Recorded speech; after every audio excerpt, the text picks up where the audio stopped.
Technology is often seen as the answer to modern challenges. But what happens when the foundations that we build on, for example, economic policies, are flawed from the start? This is where we bring our next speaker, Madih. His talk, The Limitations of Ceteris Paribus, a Latin phrase, how bad economics can lead to extremism, questions that if economic models assume stability in a world that is anything but, how do we ensure that the systems guiding our daily lives are fair and just? Please welcome Madih on stage.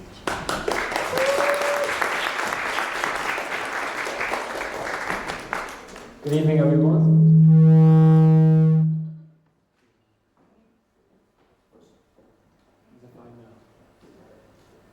Is it working? Yeah, there we go. Good evening, everyone. Yeah, go on. My presentation relies heavily on you guys answering my questions and being attentive. So if you don't answer my questions, then it's going to be awkward. They won't be difficult questions. Please don't overthink them. Just answer what you think is correct. Don't take too long either. They'll just be rapid fire. This topic is really important. Although it might seem irrelevant and like a lot of nonsense to you, trust me, it's not. I can only give you a handful of examples on why this topic is so important. I want you to take the knowledge, take everything that I show you today, and take it out into the real world with you. And every time you see something that a politician is saying, or you see something on social media that you don't believe in, and you don't agree with, you will now be able to criticize it scientifically.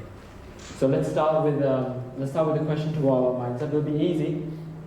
Please do answer. So here's an iPhone. Say its price is £1,000 and its demand is round about at this level here. So the price goes up by £100. The price has gone up, right? What do you think happens to the demand? Put your hand up if you think the demand goes up. Okay, easy. Put your hand up if you think the demand goes down. Okay, more of you. In reality, the demand stays the same. Right, that wasn't a trick question. I didn't give you the option for the demand staying the same. But this time I will. So let's try that again. Here's a house. It costs £100,000. Its demand is round about at this level here. The price goes up. £20,000. The same thing. The price has gone up. Now that the price has gone up, what do you think happens to the demand? And this time I'll give you all three options. Put your hand up if you think the demand goes up. Okay. How many? Put your hand up if you think the demand goes down. Okay, majority of us. Put your hand up if you think it stays the same. Only one person answered correctly. The demand. Come on. The demand goes up. It might not be clear there, but the demand does go up. So what's going on? I'm giving you a question. I give you the options. I give you time to think. Granted, there's not much information there, is there? All there is a price change, and then I ask you a simple question. There's not much information there, but the majority of you are still answering the question, even though you have nowhere near enough information. What you're doing is, you're making assumptions. Your assumptions are wrong, but you're making them unknowingly. In your mind, you're making assumptions. Here's some of the assumptions you made just then. You made the assumption the availability of houses stays the same. You made the assumption that the iPhone, in this example, is just as important as your iPhone. And when the price goes up, the importance doesn't change. This idea of making assumptions in economics, assumptions about supply and demand and price changes and inelasticity, is called Ceteris Paribus. Complicated term. It doesn't matter. It's the idea that everything else stays constant. All I gave you was the price change and asked you about the demand. Everything else stays constant. That's Ceteris Paribus.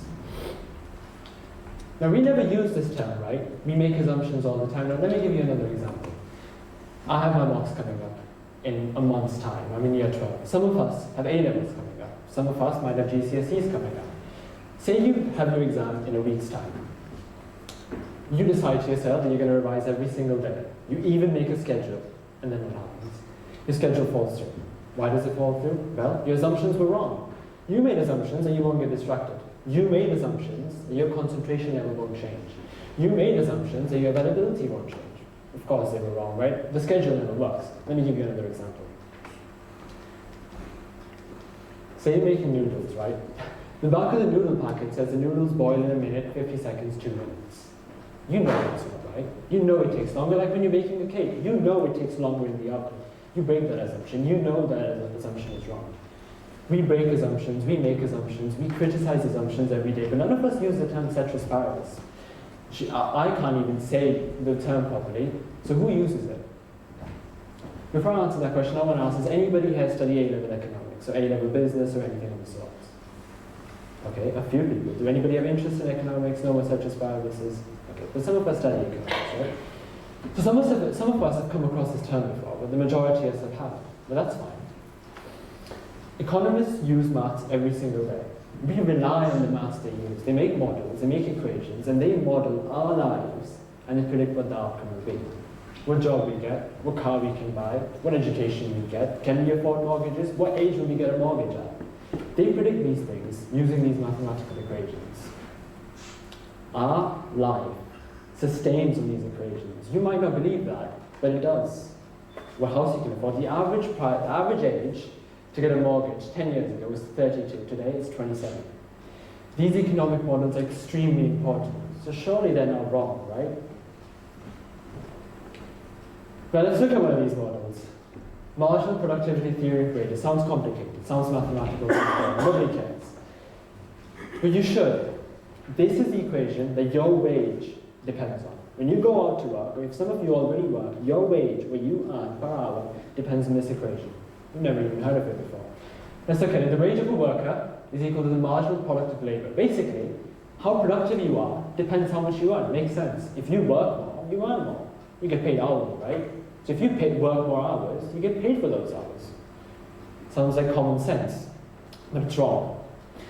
Because according to this equation, your productivity determines your wage. It's basically saying poor people are poor because they don't work hard enough. Is that true?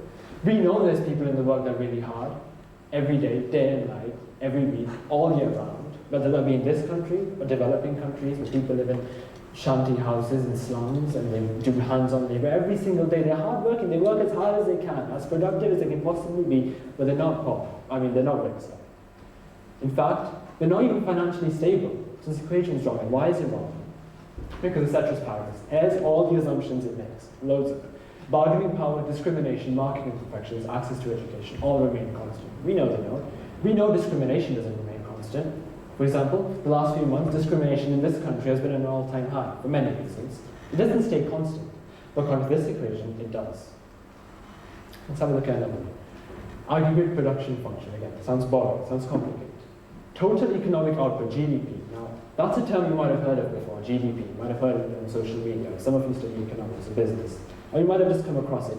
GDP is the one metric that matters the most when it comes to your country. If your country has a high GDP, it's successful. Mathematically, on paper, your country is successful. This is the equation that determines it. Let's have a look at it. GDP is equal to technological progress, capital, and labor. It's saying, according to this equation, if you fix these three things, you have a successful nation. Is that true? We know there's more to it. We know this metric's wrong. We know this equation is wrong. And why is that? Because of Ceteris Paribus. It assumes things, like you assume with the iPhone, like you assume with the house, like you assume with the noodles when you make a cake and you study. It assumes things. It assumes income inequality, institutional barriers, power dynamics, some of the same things as last time. Education, are there fair wages? Are there not? All remain constant. In a perfect world, basically. They're modeling a perfect world that doesn't exist. And that's not even at high school level. In fact, in A-level economics, Ceteris Paribus is a part of the core definition of supply and demand. This goes on. Even in university, you will use Ceteris Paribus. If you're modeling the economy, for you, inequality doesn't exist. But we know that's not true. We know it exists. Even if you do your master's in economics, inequality does not exist in the equations you make because of Ceteris Paribus. Their equations, the models, can never, ever be completely true. You know what it's like? It's like if you're studying physics at A level, or physics at GCSE level, and you answer a question, and you're answering it, and it says air resistance is negligible, friction is negligible. You know that's not true, but you assume it. It's just like that, but it matters to us and impacts us a little bit more than your GCSE physics question. Now I'm going to ask you a question.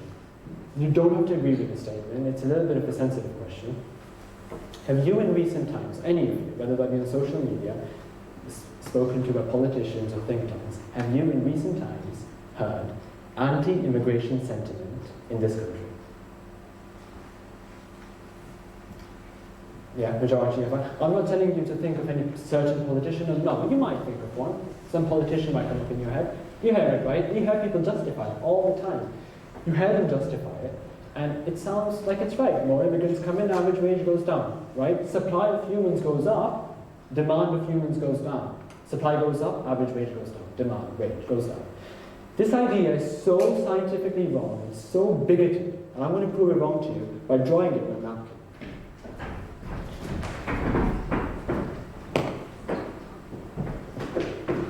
It's meant to be choppy, it's not meant to look perfect, but that's the point. Here's a napkin. Okay, supply of humans, up, right? Demand of humans, down. Let's draw it. Here's the supply of humans right now. That's humans, supply. And here's the demand. It matches, right?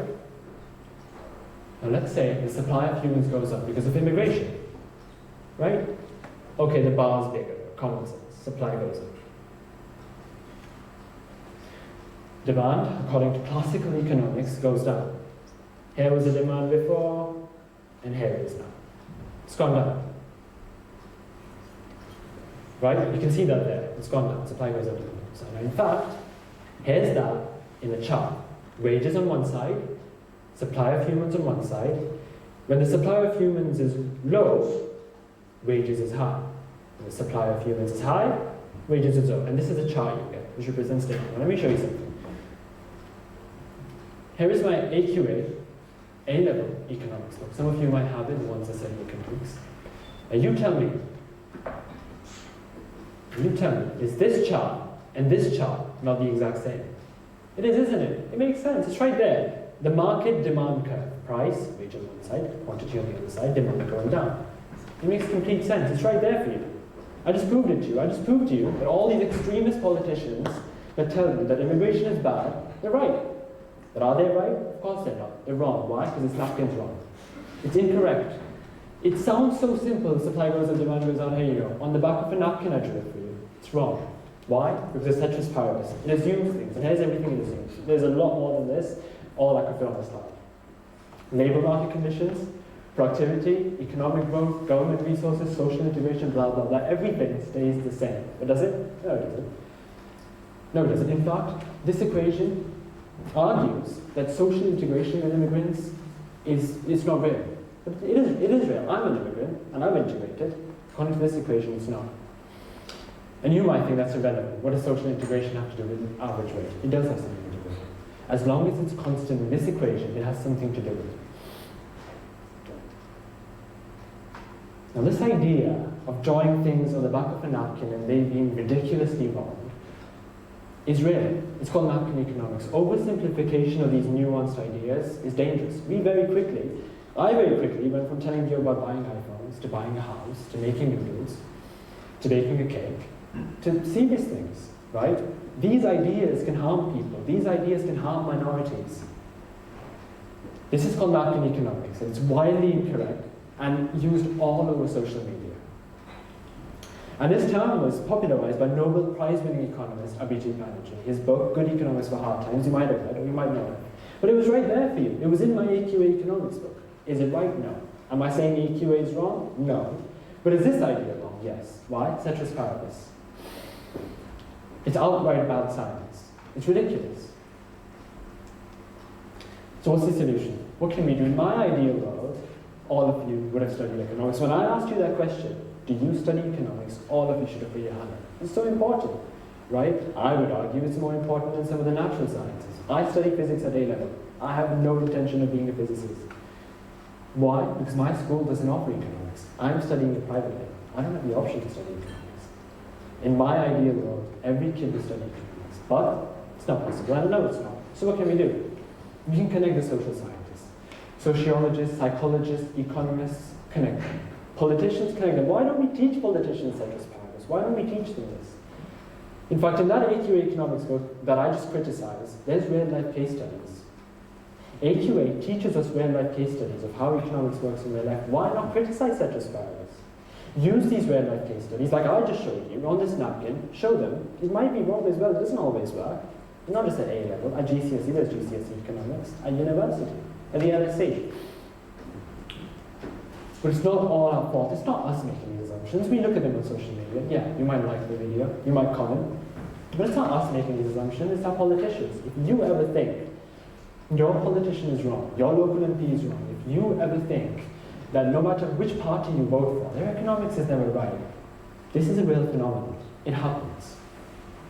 In Max Stewart's book, Dangerous Work for Economic Policy, this man has been in the LSE's Faculty for Economics for 28 years. He knows what he's talking about. Guesswork in politics. Like you guessed, like you made those assumptions about the iPhone, our politicians are doing the same thing. Ask them, how many of them really know what Ceteris Paribus is? They follow it. And that's all for me today. I want you to take everything I've told you today, and I only gave you, 3-4 examples. There's hundreds of examples in this world. Economics is very important. Whether you be in Mumbai, I'm into it. In Mumbai, it's the biggest slum in the world, it's called Dharavi. And at first you think to yourself, why don't they just get rid of that slum? There's more to it. It can't get rid of it. It's not that simple. You can't assume Ceteris Paribus. Make everything complicated like you do in physics. Make air resistance negligible. Why? Because you don't know how to work it out. Friction negligible. You don't know how to work it out. Make it simple for yourself. Oversimplify it. Don't do that. It doesn't always work. And that's all for you today.